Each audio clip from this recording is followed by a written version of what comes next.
Hello all. In this lesson, we're going to learn about some models for atoms, which is the way we think about atoms.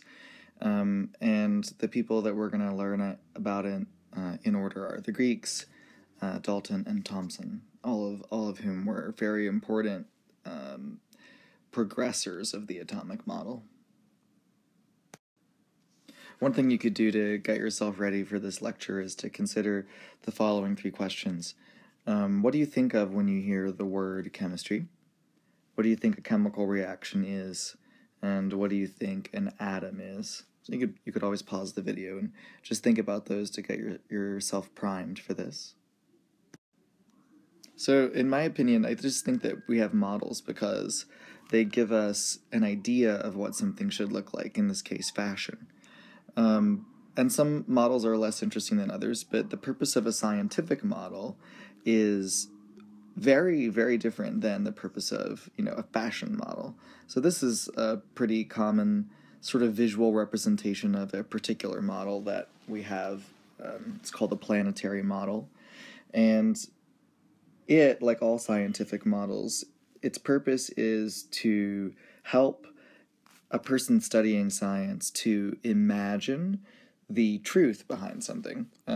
So the model of the atom that we're going to be studying today, it's come a long way, and it started out very, very, very different than it is today. And I also think that suggests that models are subject to change, and it does mean that with enough time and enough study that even our current understanding of what the atom may be like could be different. So it all began a long, long time ago, and it was with the Greeks. The Greeks thought that all matter was made of 4 different substances, and those were earth, air, fire, and water. Some of that sort of history still lingers around today. Those are you might recognize those as the elements that describe astrological signs, like Virgos and Leos and so on and so forth. But so we don't use those as elements today. We don't consider those things elements. But we do, we can still look at them as, natural substances, and we can classify them. So here's my question. 3 of the Greek elements could be considered substances. One of them could not be considered a substance. And which of those 4 do you think you could even call a substance, is my question. So I don't know if you have an answer, but earth, air, and water could all be called substances because, they're made of matter, and, matter we would just say is that they have mass and they take up space, and all 3 of these things do that. Fire doesn't have mass, it doesn't take up space, really, so we wouldn't call that a substance. You could say that it's like a release of energy, and energy is sort of goes with matter, but they're not the same thing. So how can we describe the one that wasn't a substance at all? So fire, we would just say it's energy and it doesn't have mass.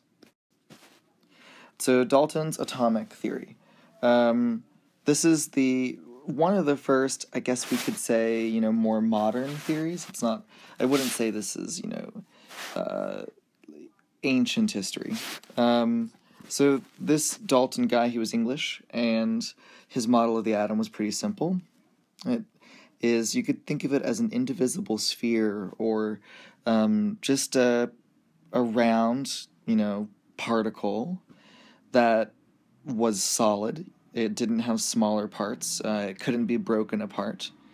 And, in one word, we would say indivisible sphere. So Dalton's atom was not composed of smaller parts. And when we think about element, which is a term that you hear a lot in chemistry, just know that all the atoms of any of the elements that we'll talk about this year are considered identical by Dalton, and at this time they're considered identical. So if all the atoms of an element are identical, what is an element? So an element is, you could think of it as a family that a bunch of atoms belong to, and So, like there's different kinds of elements, and the atoms within those elemental groups, the atoms are really, they're the same. We can consider them identical for the time being. And, but when you look at atoms of two different elements, you'll see some really major differences. So an atom is like, one single particle, but there are many, many, many atoms very similar to it, and we would call all of those together an element. So examples of elements could be, like carbon and copper and gold and hydrogen. Those are examples of elements.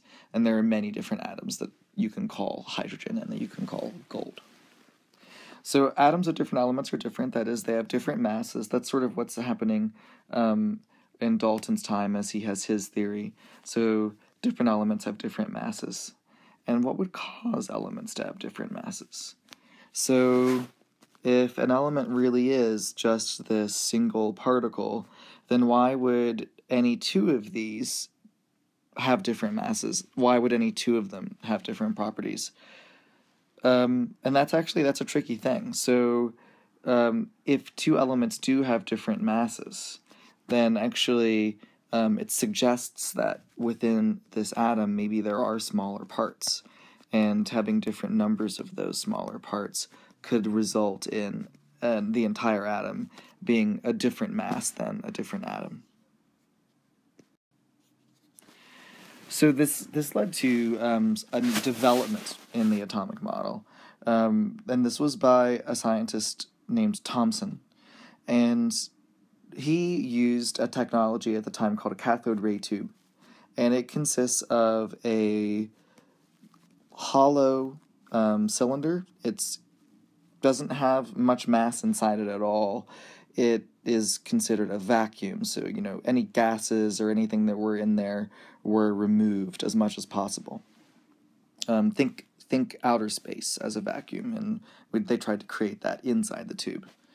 But they were able to run an electrical current through the cylinder, even though it was emptied of all matter. So the energy was able to just move through by itself, and you could even see it interacting with this phosphorescent screen that they had in the background.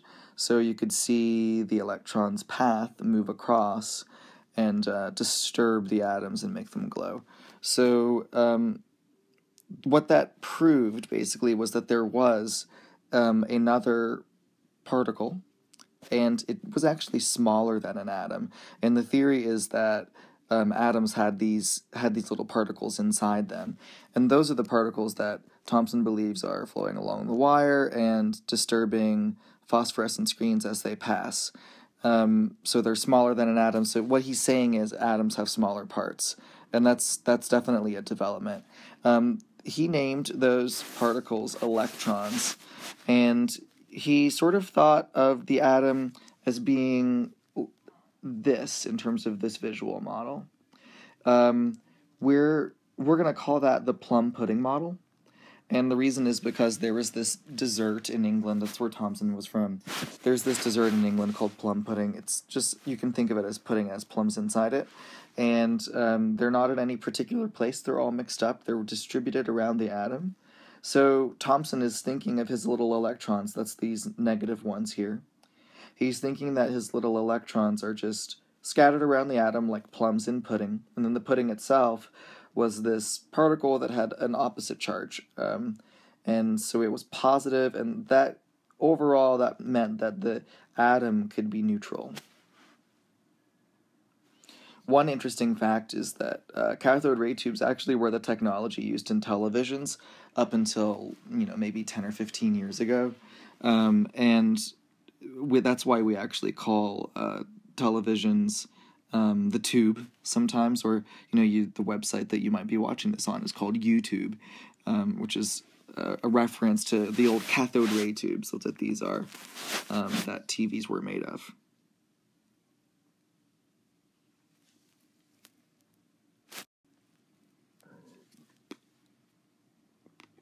So this is the pair up for this lecture. I just want you to copy down these questions, please, in your notes section, and we'll we'll do these for classwork tomorrow. So have them copied down ahead of time, and then we'll answer them in class. And this is the summary, but we'll do that in class tomorrow as well.